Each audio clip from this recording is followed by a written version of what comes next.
અનંત વિજ્ઞાનમતી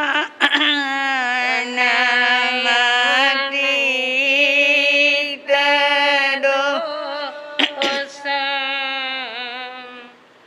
અબાજ્ય સિદ્ધાંત મામર્ત્ય પૂજ્યમ શ્રીવર્ધમાન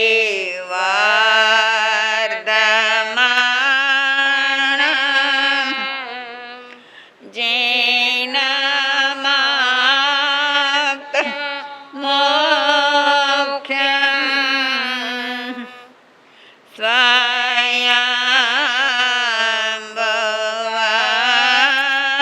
સ્તોતુમહં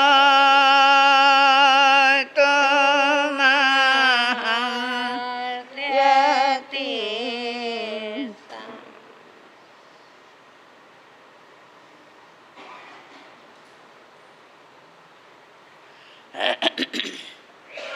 વિતરાગ પરમાત્મા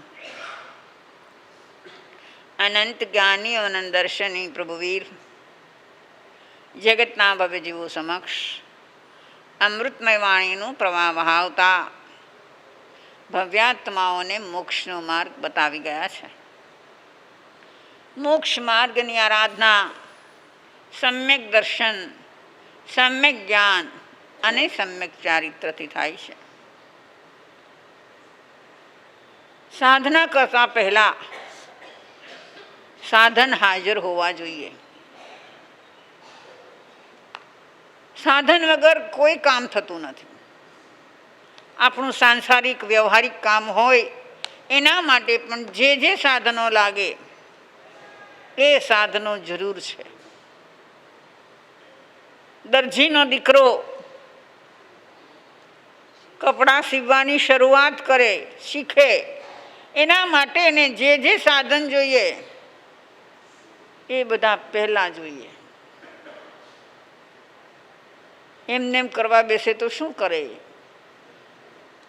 કાંઈ ન થાય. એમ દરેક ફિલ્ડનો વિચાર કરી લો કે જે વ્યક્તિ જે ફિલ્ડમાં જાય છે અને ત્યાં એને જે કંઈ કરવું છે, જે પામવું છે, જે મેળવવું છે, એના માટે યોગ્ય સાધનની જરૂર છે. એ આપણે સૌ જાણીએ છીએ અને આપણા વ્યવહારિક જીવનના ફિલ્ડમાં આપણે એમ કરીએ પણ છીએ. આપણે પોતાની જાતને પૂછી લઈએ કે ધર્મના ફિલ્ડમાં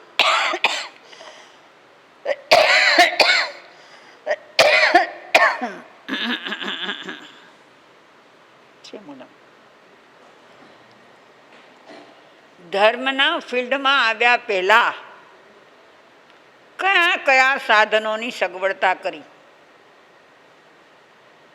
માની લો કે જ્યારે તમે પહેલી વાર ઉપાશ્રયમાં આવ્યા હશો, શું લઈને આવ્યા? તમારા વડીલોએ કહ્યું હશે, મા કે બાપે કોઈએ કીધું હશે કે બેટા ચાલ ઉપાશ્રય જવા જેવું છે, અને એકાદ દિવસ વડે તમે એની વાત માની લીધી અને તમે આવી ગયા. શું લઈને આવ્યા? કયું સાધન તૈયાર કરીને લાવ્યા? તો પહેલાં તો અમે એમ જ આવ્યા, પછી એમ થયું કે ના, અહીંયા આવવા જેવું છે, અને નાનપણમાં સામાયિક શીખ્યા હતા એટલે એમ થયું કે ચાલો જઈએ છીએ તો સામાયિક કરશું. એટલે સામાયિકના સાધન જુટાવ્યા બધા. બહુ સરસ મજાનું પથ્થરનું જોઈએ. બેન કેવું જોઈએ પથ્થરનું? ભરેલું, ગૂંથેલું, વ્હાઈટ કલર કેવું જોઈએ? આંખને ગમે એવું. આસન, મોમબત્તી, ગુચ્છો, માળા, એકાદ બુક. આવી ગયા સામાયિકના સાધનો. સામાયિકના સાધનો તો લાવ્યા, પણ સામાયિક ન લાવ્યા. મેં તમને પહેલાં દરજીની વાત કરી. દરજીનો દીકરો ટેબલ, કાતર, ફૂટપટ્ટી, પેન્સિલ વગેરે જે જે જોઈએ એ બધું જૂટાવે, પણ એ દરજીનું કામ ન જાણતો હોય તો સારામાં સારા સાધનો લીધા હોય તો કામ કરી શકે? એનો બાપ બહુ સારો દરજી હતો, ફેમસ હતો, બહુ લોકો એની પાસે આવતા હતા, તો પછી આનું કામ શીખ્યો નથી. બાપ પાસે શીખવાની તસ્દી એણે લીધી નહીં. આપણી દશા કેવી છે?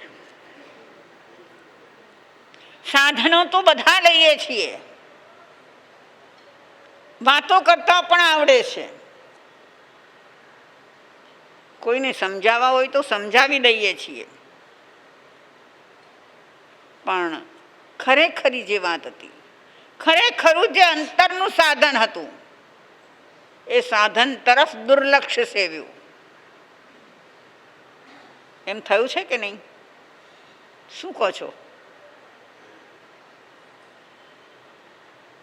સામાયિક કરતા પહેલા તમને સૌને ખ્યાલ છે કે સામાયિક એ સંભાવની સાધના છે, બરાબર? જ્યારે તમને કોઈ પૂછે છે કે સામાયિક શું કામ કરો, કે સંભાવ માટે, તો એ સંભાવ કેળવવા માટે શું કર્યું? જુઓ, આપણી દશા કેટલી માઠી છે.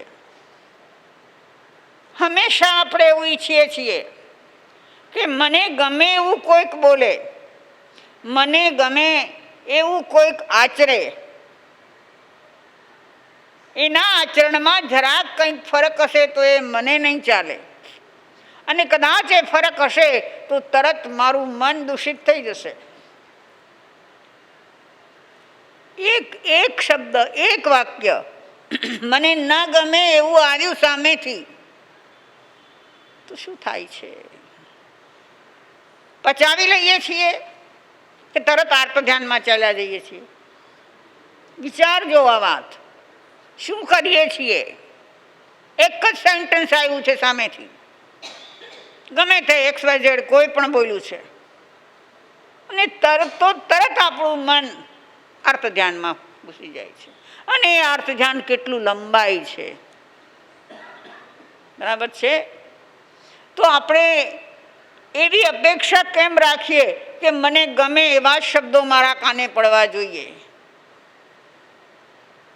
મને ગમે એવું જ સામાનું આચરણ હોવું જોઈએ? એ કેવી રીતે અપેક્ષા આપણે રાખીએ? એ અપેક્ષા આપણી ઠીક છે? આ પહેલાં પણ મેં કહ્યું છે ને ફરીને એ કહીશ કે આપણે એટલી પુણ્યાય લઈને આવ્યા નથી. અરે વિચાર તો કરો કે ભગવાન મહાવીર જેવો મહાપુણ્યશાળી જીવ, એની સામે એનાથી વિપરીત વર્તનાર કોઈ હતું ખરું? ગોશાલો હતો, જમાલી હતો,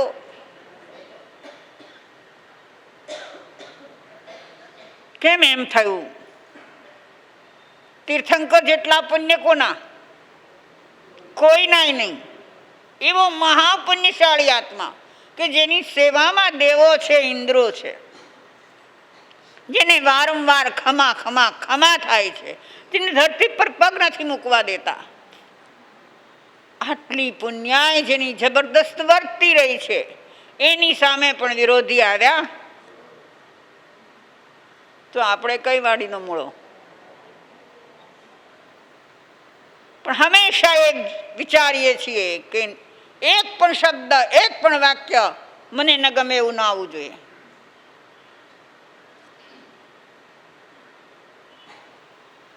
અરે જે લોકો નોકરી કરવા જાય છે એને શેઠનું કેટલું સહન કરવાનું? તમારામાંથી કોઈએ નોકરી કરી હશે તો એને ખબર હશે. ત્યાં ચાલે તમારું? મૂંગે મોઢે સાંભળી લો અંદરમાંથી ગમે તેટલું ખુન્નસ આવે તો પણ શું કામ શું કામ શું કામ સહન કરવું? ગરજ છે મારે, એ સહન કરીશ તો કાંઈક મળશે. કેટલાક લોકો એવા હોય છે ને, જુવાન હોય અને ક્યાંક નોકરી પર બેસે અને શેઠે એને કાંઈક કીધું તો હું શું કામ એનું સાંભળું, હું ઉતરી જાઉં દાદરો, અને એ ક્યાંય ટકે નહીં. આપણી દેશી ભાષામાં એમ કહેવાય કે એને મંગાળે મશ ન અડે. બરાબર છે? તો પછી બે પાંદડે થાય ખરો? આ દુનિયામાં, આ વિશ્વમાં કોને સહન નથી કરવું પડતું કયો? ગમે એવો હોય ચમરબંધી, બધાયને સહન કરવું પડે છે. હમણાં એક વખત સાંભળ્યું, નરેન્દ્ર મોદીને કોઈએ પૂછ્યું કે તમે શું ખાઓ છો રોજ, આટલા બધા ફિટ છો? તો કે હમણાં તો છેલ્લા 10-20 વર્ષથી રોજ 1-2 કિલો ગાળ ખાઉં છું.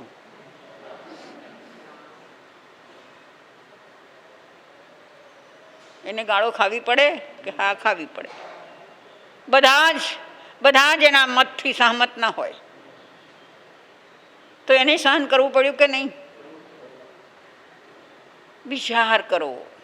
સાધના કરવા જો નીકળ્યા છો, સાધકનું નામ ધરાવો છો તો સહન કરો. સહન કર્યા વગર કોઈ ઊંચું આવ્યું નથી. અહીં આપણે આયંબિલની ઓળીની આરાધના ચાલી રહી છે. આજે 3જું પદ છે. એ આચાર્ય ભગવંત આચાર્યના પદ સુધી કેવી રીતે પહોંચે છે? ખાઈ પી મજા કરીને? કેટલું શારીરિક માનસિક કેટલું સહન કરે છે ત્યારે આચાર્યના પદે પહોંચે છે. પછી એના ગુણગ્રામ થાય છે, પછી એનો જય જયકાર થાય છે. એ પેલા નથી થતો. આપણે ખાલી એની જય જય દેખાય છે, પણ એના ભૂતકાળને વિચારીએ કે ભૂતકાળમાં એ શેમાંથી પાસ થયા છે. આપણે ત્યાં તો હજી ઓછું છે સ્થાનકવાસીઓમાં. દેરાવાસીમાં આચાર્યનું પદ દેવા માટે કેટલી તપશ્ચર્યા, કેટલા જોગ, કેટલો ત્યાગ, એ બધું થયા પછી આચાર્ય થવાય છે. અને આપણે ત્યાં ઇતિહાસમાં બતાવવામાં આવે છે જે મોટા મોટા આચાર્યો થઈ ગયા, કેટલું સહન કર્યું છે. એટલે એક વાત તો શીખી લેવા જેવી છે કે આપણે ગમે ત્યાં હોઈએ, ગમે તે પદ હોય આપણું, પણ આપણે સહન કરવું જ જોઈએ. અને એ જેટલું આપણે પ્રેમ ભાવથી, સહજ ભાવથી,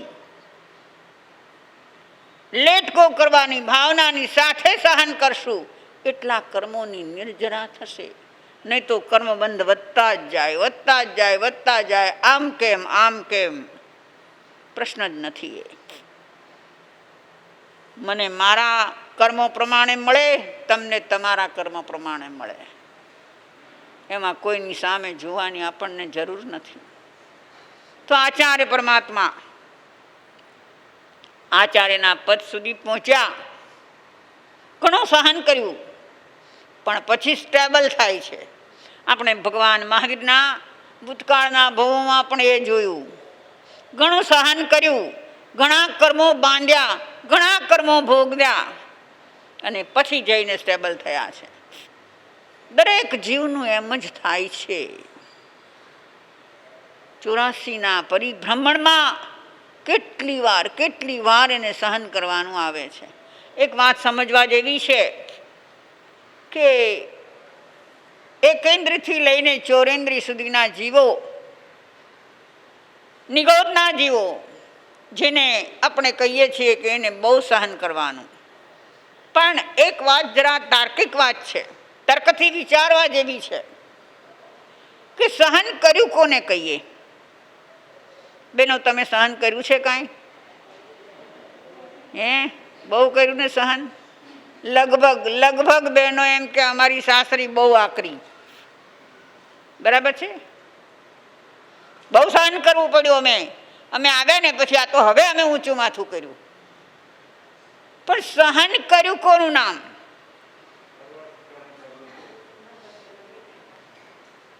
સહન કર્યું એનું નામ છે કે જે કંઈ આવ્યું એને નજરઅંદાજ કરીને મનમાં એક પણ પ્રકારનો બુરો વિકલ્પ ઊભો ન થવા દેવો. સમજો આ વાતને કે આવશે બધું આપણા કર્મો છે ને, કે મારા કર્મો તમે ભોગવી દો. બને નહીં. મારા જ કર્મે મને આવે છે અને મને જે આવ્યું એને મેં સહન કર્યું. ક્યારે કહેવાય કે આવ્યા પછી મારા મનમાં કોઈ પણ પ્રકારનો દ્વેષ ભાવ ઉત્પન્ન થયો નહીં. બહેનો, સાસુનું સહન કર્યું એ બોલી ન શક્યા, પણ મનમાં શું શું થયું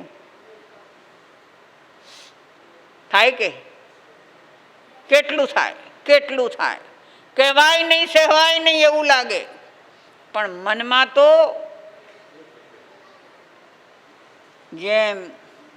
જેમ મહાવીરનો આત્મા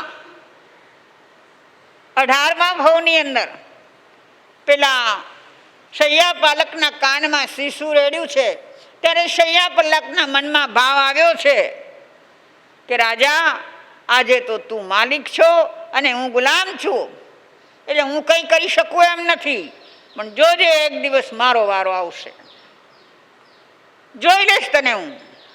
આ ભાવ આવ્યો ને એને સહન કર્યું કહેવાય. સહન કર્યું તો એને કહેવાય કે એ નિમિત્તે એક પણ કર્મ બાંધ્યું નહીં. આપણે શું કરીએ છીએ સહન નથી કરતા. કંઈક આવે છે અને કર્મ બંધનની પરંપરા શરૂ થઈ જાય છે. મન આર્ત ધ્યાનમાં રમ્યા જ કરે છે.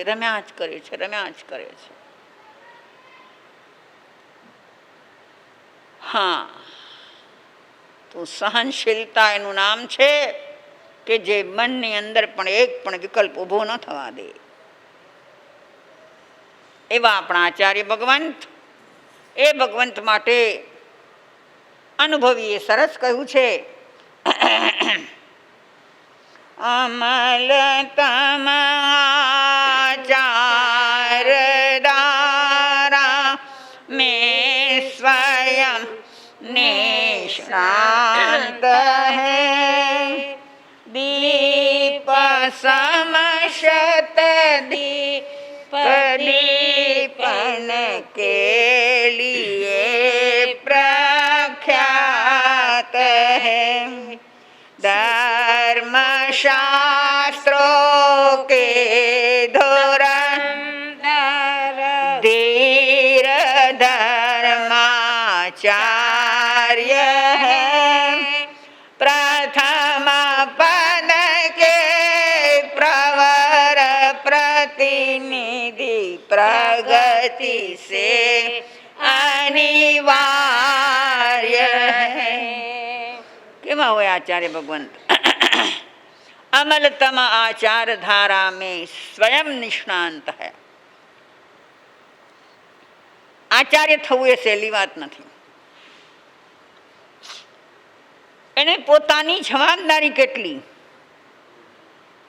અમલતમ આચાર ધારા, પ્રભુએ મુનિ માટે જે આચાર બતાવ્યો છે એ આચાર કેવો એ પાળે? તો કે અમલતમ, જેમાં એક પણ દોષ ન લગાડે.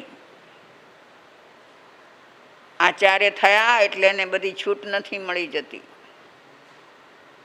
એ કલ્પાતીત નથી થઈ જતા, એને બધા જ કલ્પોનું પાલન કરવું પડે છે.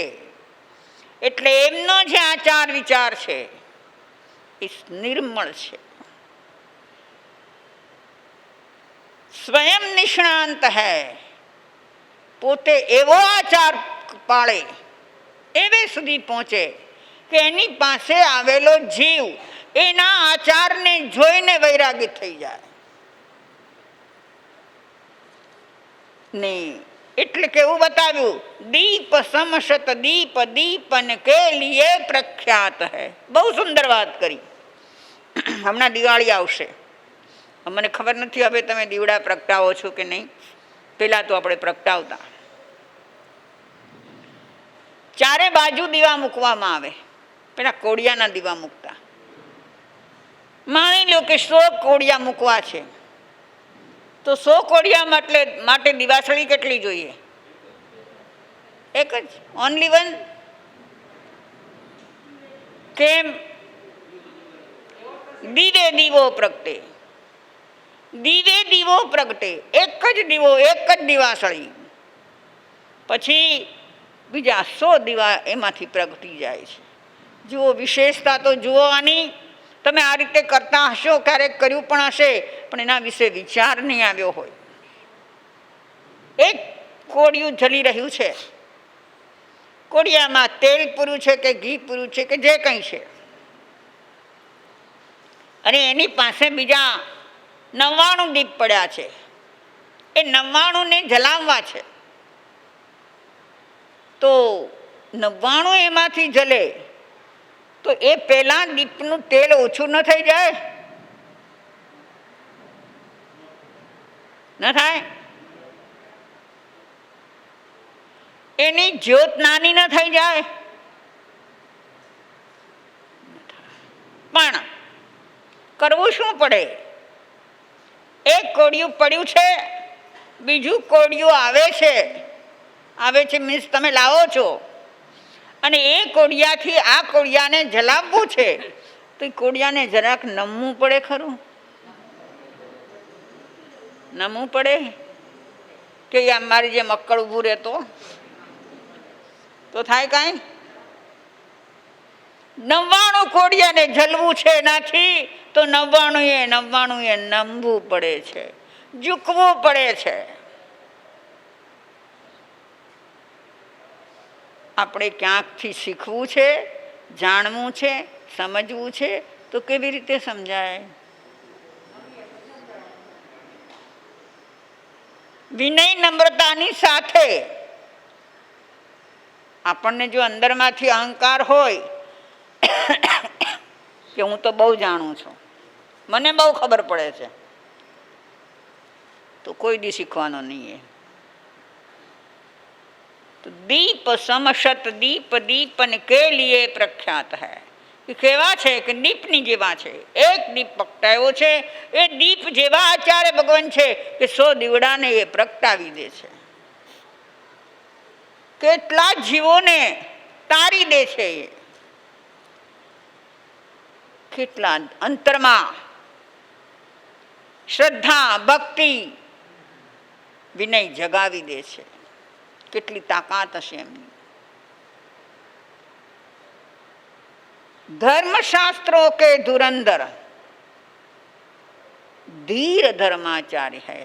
પેલા મેં જે કહ્યું ને એ આવ્યું આમાં કે ધીર હોઈએ, ધીર ગંભીર. ધીર એટલે શું? ધીરજવાન. ગમે તેવું બને, ધીરજ ન ચૂકે, ધીરજ ન ખોવે. ધર્મશાસ્ત્રો કે ધુરંધર. શાસ્ત્રો હમણાં 10 દિવસ પહેલા એક સાઉથના એક ભાઈ આવ્યા હતા. અમે તો પહેલી વખત એને જોયા, ઓળખતા નહોતા. મેનન કરીને હતા. એમણે એમ કહ્યું કે એને 45 શાસ્ત્રો મોઢે છે. એટલે આપણે 32 માનીએ છીએ, દેરાવાસી 45 માને, દિગંબર 84 માને. 45 શાસ્ત્રો મોઢે છે ને, અને એ શાસ્ત્રની વાતો કરવા માંડ્યા. મેં પૂછ્યું, તમને ગુરુ કોણ મળ્યા? કોની પાસે તમે આ બધું શીખ્યા? તો એને કહ્યું કે કોઈ પાસે શીખ્યો નથી, મારો ગત જન્મનું આ બધું છે, ગયા જન્મોનું. એટલે આપણે એમ કહી શકીએ કદાચ ગયા જન્મની અંદર એ સાધુ હોય અને ત્યારે આ બધા શાસ્ત્રો કંઠસ્થ એણે કર્યા હોય, એક બોલવા માંડ્યા આચારાંગ. મને કે તમે વ્યાખ્યાનમાં શું વાંચો છો? મેં કીધું આચારાંગ સૂત્ર. કયો અધ્યયન? મેં કીધું 9મો. તો કે વિમોક્ષ વાંચો છો? મેં કીધું હા. એણે ભગવતીજી કઢાયું ને બીજું શાસ્ત્ર કઢાયું ને ત્રીજું શાસ્ત્ર કઢાયું ને આ પૂર્વભવથી સાથે લઈને આવેલા. એટલે ધર્મશાસ્ત્રો કે ધુરંધર ધીર ધર્માચાર્ય. કેવી ધીરજ, કેવી ધીરજ! આપણે તો ધીરજ શીખ્યા જ નથી, મને એમ લાગે છે. શીખ્યા છીએ? જરાક કાંઈક થાય છે ને ઉકળી ઉઠીએ છીએ.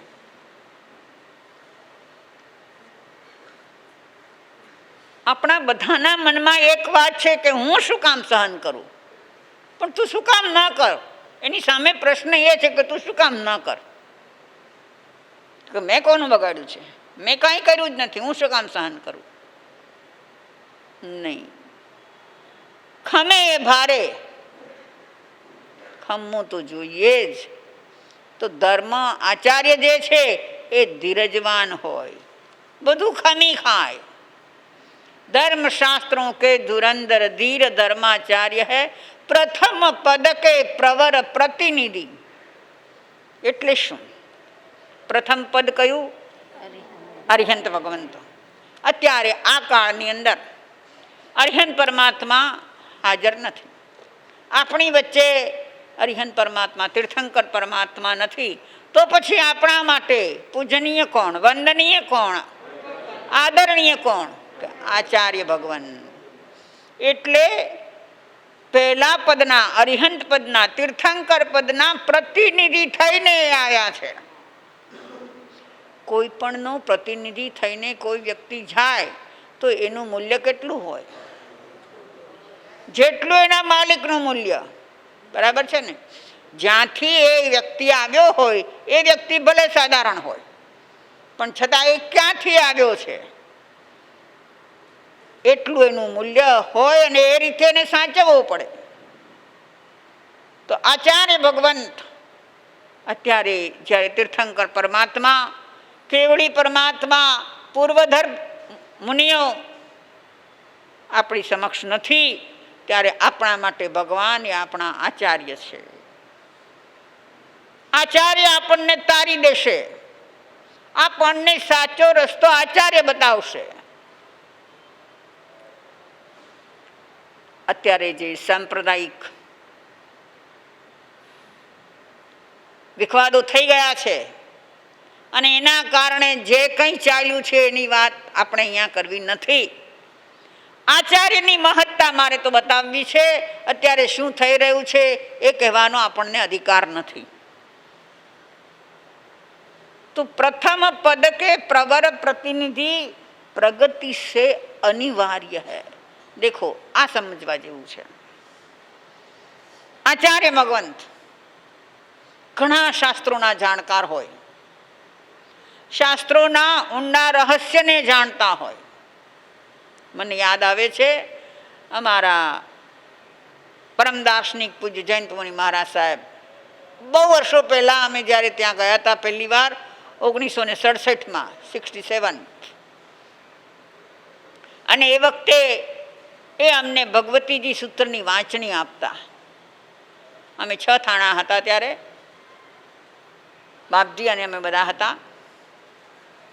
એટલી સુંદર રીતે સમજાવે, એટલા ઊંડા રહસ્યો એમાંથી કાઢે, અને પછી એમાંથી કોઈ પ્રશ્ન પૂછે, સાધ્વીજી આ જાણો છો? શું થાય આનો અર્થ? અને આ શું છે?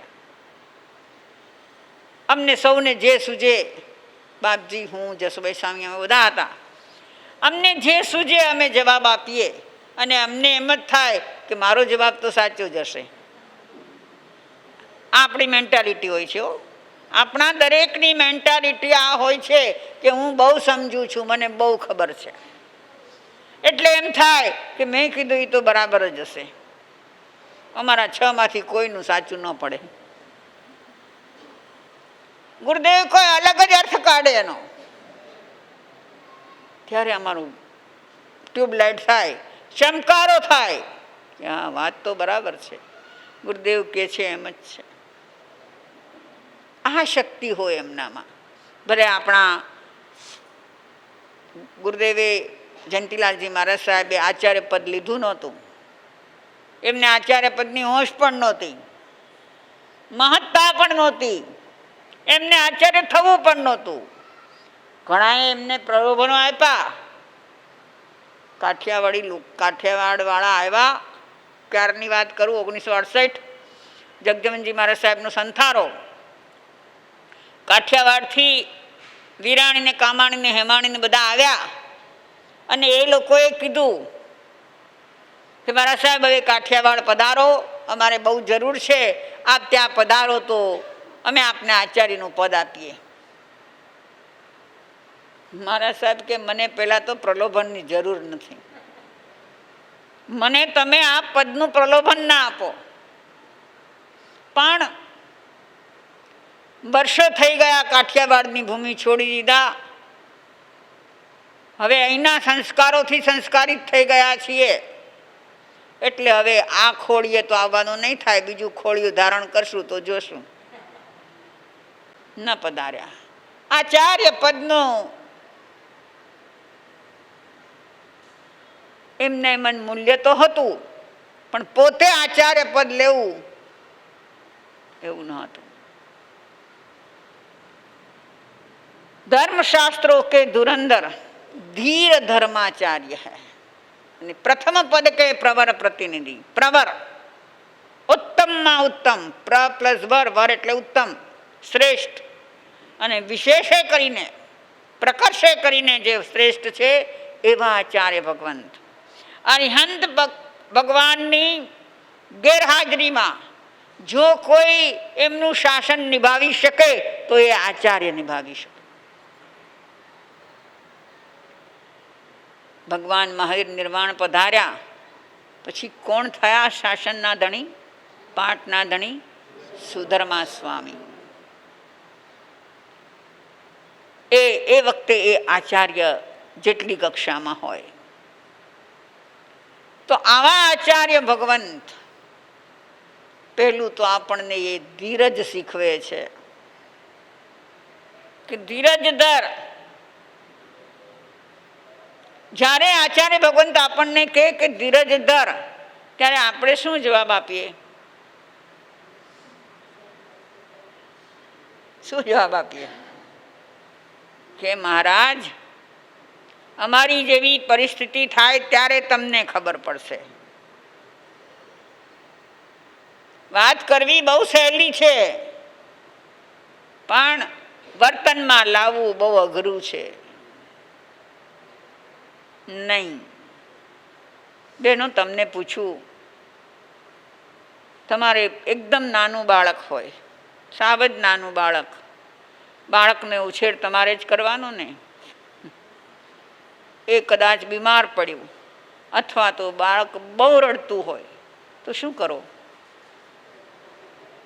ધીરજ રાખો કે બાળકને છોડીને ના એમ કરાય? બાળકને છોડી દેવાય? ગમે તેટલું રડે, ગમે તેટલું હેરાન કરે, રાતના સુવા ન દે, ઉજાગરા કરવા પડે, પણ કેવી ધીરજ હોય તમારી? બાળકો મોટા કર્યા છે ને, ખબર છે ને કે એની પાછળ કેવી ધીરજ ધરવી પડી છે. ત્યાં જે ધીરજ ધરો છો એવી બીજે કેમ નથી રાખતા? કેમ નથી રાખતા? કે ત્યાં તો મારું બાળક મોહ છે, એની સાથે મમતાના બંધનથી બંધાયેલા છીએ, તો ત્યાં તો ધીરજ રે, પણ બીજે એટલે એ બાળકને કારણે ધીરજ આવી છે, પણ મૂળભૂત ગુણ ધીરજનો કેળવાયો નથી. આચાર્ય ભગવંત કહે છે કે જ્યાં જીવન જીવવું છે તમારે, ગમે ત્યાં હો, ગમે તે પદ ઉપર હો, ગમે તેટલા આગળ વધેલા હો તમારી દ્રષ્ટિએ, જ્ઞાની દ્રષ્ટિએ તો ખબર નથી, તો પણ ધીરજ એ મોટો ગુણ છે. તો આજના દિવસે જ્યારે આ ત્રીજા પદની આરાધના કરવાની છે ત્યારે બધા જ આયંબિલ કરતાઓને હું કહીશ કે દરેક બાબતમાં ધીરજ રાખજો. આચાર્ય પદની આંબિલના ત્રીજા પદની ત્રીજા દિવસની આરાધના એટલે શું? તો કે ધીરજ શીખવી. તે તમે હમણાં મને કહી દેશો નામાં સતી એમ નહીં. 36 લોગસનો કાવસક, પછી 36 વંદના અને 20 માળા. આ એનો શું કહેવાય વિધિ છે. આ એની વિધિ છે. બરાબર છે? આ છે એની વિધિ કે કાંઈ ફરક છે?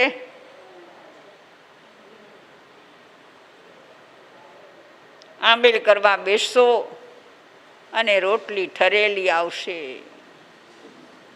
ઢોકળું ઠરેલું આવશે, બધાને મળી જશે ને તમે રહી જશો તો શું થશે? તપશ્ચર્યામાં છો, સાધનામાં છો. આંબેલ કરવી એક પ્રકારની સાધના છે કે નહીં? સાધનામાં છો અને જરાક તમને મન ફાવતું ના થયું તો શું થાય છે?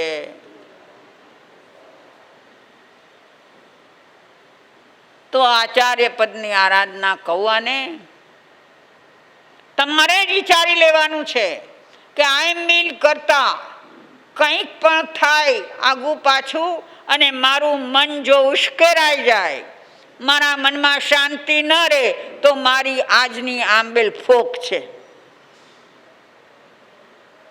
માનવું છે? માનવું છે આવું કે મા સતી કીધા કરે આપણે કરતા એમ કરશું? બહેનો ભાઈઓ, તપશ્ચર્યા કરીએ છીએ પણ એ તપશ્ચર્યાની સાથે સાથે આપણી આંતરશુદ્ધિ, આનું નામ આંતરશુદ્ધિ છે.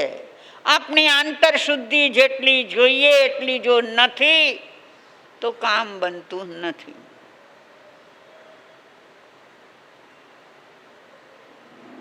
હમણાં તમે સાંભળ્યું હશે કે ગિરનારની રક્ષા કરતા હતા એવા એક આચાર્ય મહારાજ હમણાં થોડા દિવસ પહેલાં જ કાળધર્મ પામ્યા. એમણે ગિરનારનું રક્ષણ કરવા માટે, તમને કદાચ તમે સાંભળ્યું જ હશે કે દેરાસી પરંપરામાંથી એ વાત આવી છે કે હવે પછીની જે 24 ક્ષેત્રમાં થશે એ 24 પરમાત્મા ગિરનારમાં મોક્ષ પામવાના છે. એટલે અત્યારથી જ એ લોકો ગિરનારનો મહિમા વધારવા માંડ્યા છે. પહેલાં બહુ ગિરનારની યાત્રા એ લોકો નહોતા જતા, હવે જાય છે. સગવડતાઓ થવા માંડી છે, મંદિરો અને ધર્મશાળાઓ બંધાવા માંડ્યા છે. એ ગિરનારની મહત્તાને બધાને બતાવવા માટે, એનો પ્રચાર કરવા માટે એક મુનિરાજે નિયમ લીધો હતો કે જાવ જીવ આંબેલ કરીશ.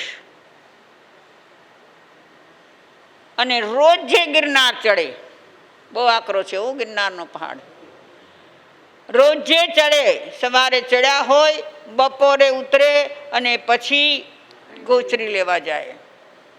શું લાવે? ભાતનું ઓસામણ અને રોટલી, મીઠાનું નામ નહીં. એવી રોજની આંબેલ એમની.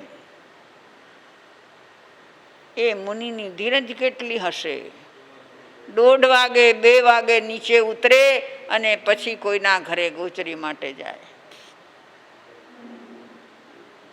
એને પારના તો આ ભાવમાં થયા જ નહીં. પછી એમને કેન્સર આવ્યું,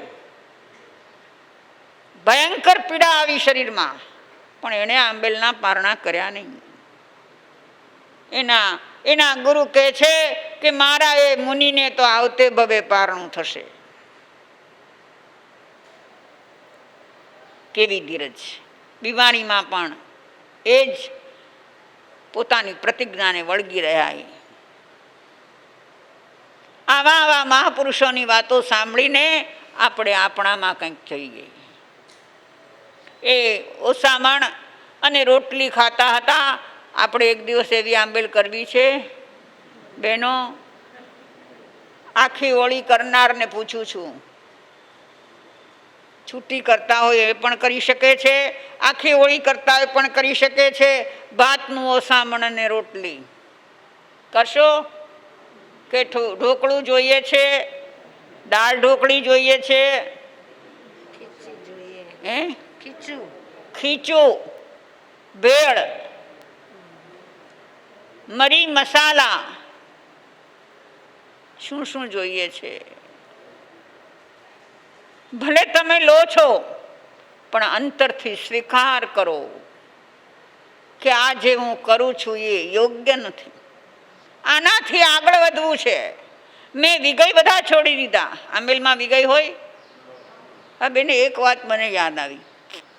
અમે કંઈક પણ તપસ્યા કરાવીએ, એ તપસ્યામાં જ્યારે બી એકાશનું કે એવું કંઈ આવે તો તમે કહેશો ચા તો જોશે જ, ચા વગર નહીં ચાલે.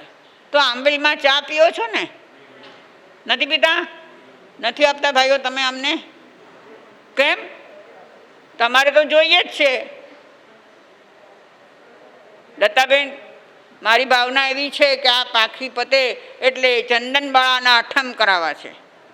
પણ મને એ ચિંતા છે કે અઠમ કર્યા પછી ચોથે દિવસે અડદના બાકડા લેવાના હોય ને બહેનો કહેશે કે અમને બાકડા સાથે ચા જોઈએ. તો નહીં જોઈએ? બહેનો નહીં માગે? શું કહો છો બહેનો? નહીં માગે? Very good. હા, એ વાત સાચી છે. હા, તો મારું કહેવાનું એ છે કે એ મુનિ ગઢ ગિરનારની રક્ષા કરતા કરતા પોતાનો દેહ ત્યાગી દીધો, પણ પચખાણ નહીં છોડ્યા. આપણે પણ એવું કરતા શીખીએ અને આપણા આત્માને વિશુદ્ધ બનાવીએ. આ હોળીના દિવસો આત્મવિશુદ્ધિ માટે આવ્યા છે અને જે હોળી કરે છે એને ધન્યવાદ છે. 9 દિવસ સુધી બધું ત્યાગ કરવો સહેલી વાત નથી હોતી, બહુ અઘરી વાત છે. એ અઘરી વાતને તમે સહેલી બનાવીને તમારા જીવનમાં આચરો છો, એ માટે પણ તમને ધન્યવાદ દેવા જોઈએ. તો એના વિશેષ ધન્યવાદ માટે એમાં આપણે ધીરજ ધરીએ, ધીર થઈ જઈએ, ગંભીર થઈ જઈએ. એ ધીરતા અને ગંભીરતા એ જ આપણું આત્મ સાધના કરવાનું મુખ્ય સાધન છે. મેં તમને પહેલાં જ કીધું કે સાધન જુટાવો, તો એ ધીરતા ગંભીરતા એ સાધન છે. તો એવું સાધન આપણે જુટાવીને આપણી જે કંઈ સાધના કરીએ છીએ એ સાધના સમ્યક થાય અને સમ્યક પ્રકારે પરિણમે. હું અને તમે સૌ એવી ભાવનામાં વિસરીએ. એ જ કાવસક ધ્યાન, આંખો બંધ, શરીર સ્થિર, કાવસક મુદ્રા. આંખો બંધ, શરીર સ્થિર, કાવસક મુદ્રા. કરોડરજ્જુ સીધી, ગરદન સીધી. 3 વખત ઊંડા શ્વાસ લો, ઊંડા શ્વાસ છોડો. ચેતને એકાગ્રતા પૂર્વક આત્મચિંતન, માત્ર ચિંતન, બોલશો નહીં, માત્ર ચિંતન. હું આત્મા છું.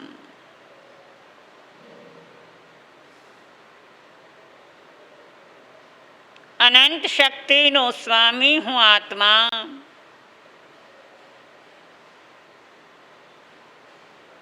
વર્તમાને મારી અબૂਝતા, મારું અજ્ઞાન, મારી જાતને ઓળખવા દેતું નથી.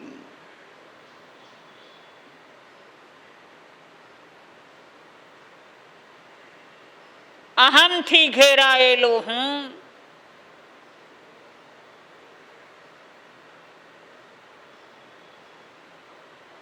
પર્યાય દ્રષ્ટિમાં પાવરધો હું.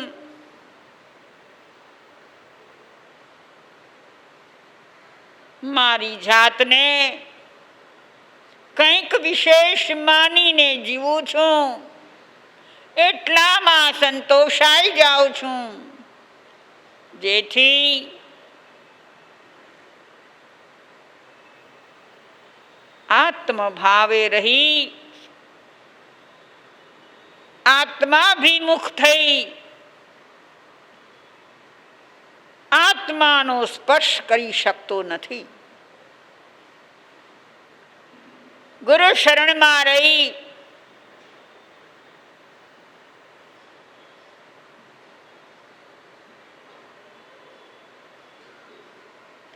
તેમણે બતાવેલા માર્ગે ચાલું,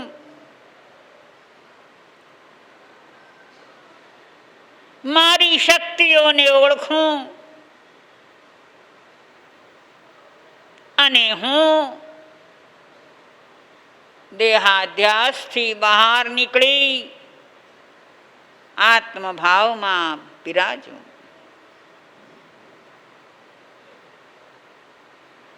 આ જીવનનો આખો એ પુરુષાર્થ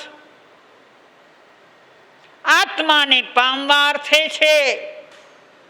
એ સિવાયનું જે કંઈ છે એ મારા માટે કર્તવ્ય નથી.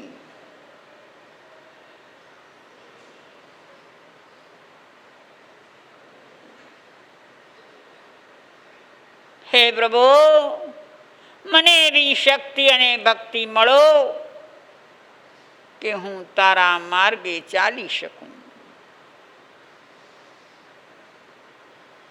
તારા માર્ગમાં પ્રવેશી શકું અને મંજિલે પહોંચી શકું. એ માટે સતત આત્મચિંતન. હું આત્મા છું, હું આત્મા છું.